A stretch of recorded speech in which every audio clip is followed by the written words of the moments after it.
शिल्पा की आदतें ठीक नहीं थीं। वो ना ही बोलने से पहले कुछ सोचती थी और ना ही करने से पहले। उसकी इस आदत से सभी परेशान रहते थे। बहन, घर पर मेहमान आए हैं, शक्कर खत्म हो गया, थोड़ी शक्कर दे दो, बाजार जाऊंगी तो ले आऊंगी।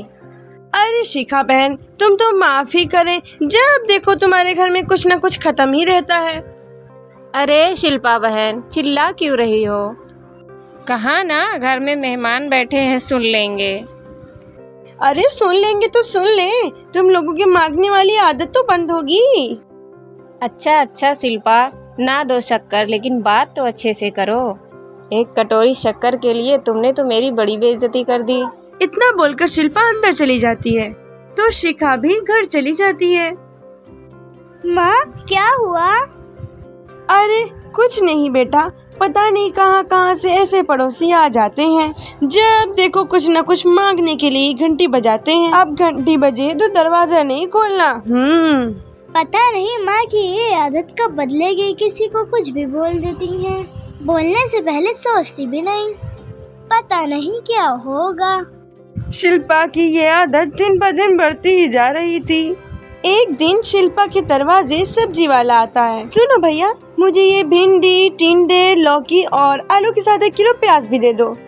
जी बहन जी, अभी किए देता हूँ। वो एक एक कर सारा सामान पैक कर देता है। कितने पैसे दूं? 220 रुपए हो गए पूरे। अरे इतना महंगा नहीं। हाँ, मैं तो सिर्फ 150 ही दूंगी। अरे नहीं, पैसे तो पूरे ही लूंगा, नहीं तो सब्जी वापस कर दो। अरे ऐसे कैसे नहीं, मैं तो एक भी सब्जी वापस नहीं करने वाली। हाँ, और हाँ, रही बात पैसों की, लेना है तो 150 ले लो, वरना मेरे मोहल्ले में ना घुसने तक नहीं दूंगी। हाँ। अरे नहीं बहन, हम गरीब लोग हैं, ऐसा ना करो। पकड़ो ये 150 और दफा हो जाओ। शिल्पा की बेटी ये सब अंदर से देख रही थी। शिल्पा, तूने तो हद कर दी है। अब बेचारा गरीब आदमी, उसका तो गुजारा इसी से होता है। बोलने से पहले सोचा कर बेटा। माँ आप चुप रहो, घर चलाना बच्चों का काम नहीं, और वैसे भी इतनी महंगी सब्जी थोड़ी ना होती है, आपको तो सिर्फ खाने से मतलब है, लेकिन मुझे तो सब सोचना पड़ता है ना। शिल्पा की सास ये बात सुनकर दुखी हो जाती है। शिल्पा की बेटी ये सारी बातें सुन रही होती है। शिल्पा की बेटी एक दिन माँ से कहती है, माँ, ओ माँ, जरा इधर आना। ओहो, क्या हुआ बेटा, क्यों चिल्ला रही हो ऐसे? हुआ क्या, ये देखो मेरी ड्रेस कितनी गंदी हो गई है, इसे साफ करो अभी के अभी। लेकिन ये तो साफ है बेटा, मैंने इसे खुद अपने हाथों से धुला है। माँ, ये ड्रेस इतनी गंदी है कि मैं इसको पहन भी नहीं सकती, मुझे बाजार लेके चलो और दूसरी ड्रेस दिलाओ। शिल्पा दुखी हो जाती है और वहाँ से चली जाती है कि तभी सामने उसकी सास मिल जाती है। शिल्पा, अरे ओ शिल्पा, तूने ये क्या सब्जी बनाई है? ऐसे भी कोई सब्जी बनाता है? शिल्पा अपनी सास की इस बात से सख्ते में आ जाती है। अरे माँ को तो मैं जो भी बनाकर दे दूं उन्हें सब पसंद आ जाता था, पता नहीं आज ऐसा व्यवहार क्यों कर रही हैं। शिल्पा कुछ समझ पाती कि थोड़ी देर में ही उसका पति आ जाता है। अरे शिल्पा, ये क्या है? क्या हुआ आपको? ये मेरी अलमारी पूरी अस्त व्यस्त है, तुमसे एक काम भी नहीं होता है, सारा दिन पता नहीं क्या करती रहती हो। अरे पर मैंने तो सारी अलमारी साफ रखी है। इसे तुम साफ कर रही हो, ये तो पूरा कूड़ादान लग रही है। शिल्पा परेशान हो जाती है और समझ नहीं पाती कि ये उसके साथ क्या हो रहा है। वो अपने कमरे में जाती है और जोर जोर से रोने लगती है।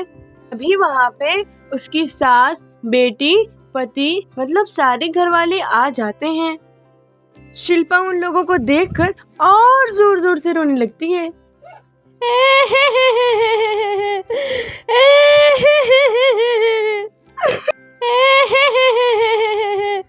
तभी उसकी सास उससे कहती है, क्या हुआ? ऐसे रोती रहोगी या खाने के लिए भी कुछ बनाओगी? माँ, पहले आप लोग बताइए, आप लोगों को क्या हुआ है जो मुझसे ऐसा व्यवहार कर रहे हैं? वही हुआ है जो तुम्हें रोज होता है। मैं समझी नहीं। माँ, आपके साथ घर वालों ने इतना बुरा व्यवहार करा है, आपको अच्छा नहीं लगा ना? हाँ, मुझे बहुत बुरा लगा। मुझे अच्छा नहीं लगता है मुझसे कोई इस तरह से बात करे।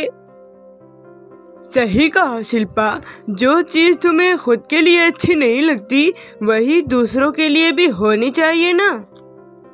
बेटा, हम तुम्हारे अपने हैं, फिर भी तुम्हें अपनों की बात का बुरा लगा। लेकिन सोचो बेटा, जिन लोगों के साथ तुमने बुरा व्यवहार किया उन लोगों को कैसा लगता होगा। हाँ माँ, मैं आप लोगों से माफी मांगती हूँ।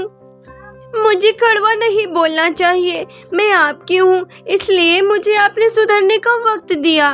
मुझे वक्त दिया, लेकिन जिन बाहर के लोगों से मैं बुरा बोलती आई उन्हें मेरे कड़वे बोल कितने बुरे लगते होंगे। लेकिन मैं वादा करती हूँ, आज से मैं किसी के साथ भी ऐसा दुर्व्यवहार नहीं करूँगी। मैं सबसे माफी मांगती हूँ। सीख, हमें दूसरों के साथ भी वैसा ही व्यवहार करना चाहिए जैसा हम खुद के लिए अपेक्षा करते हैं।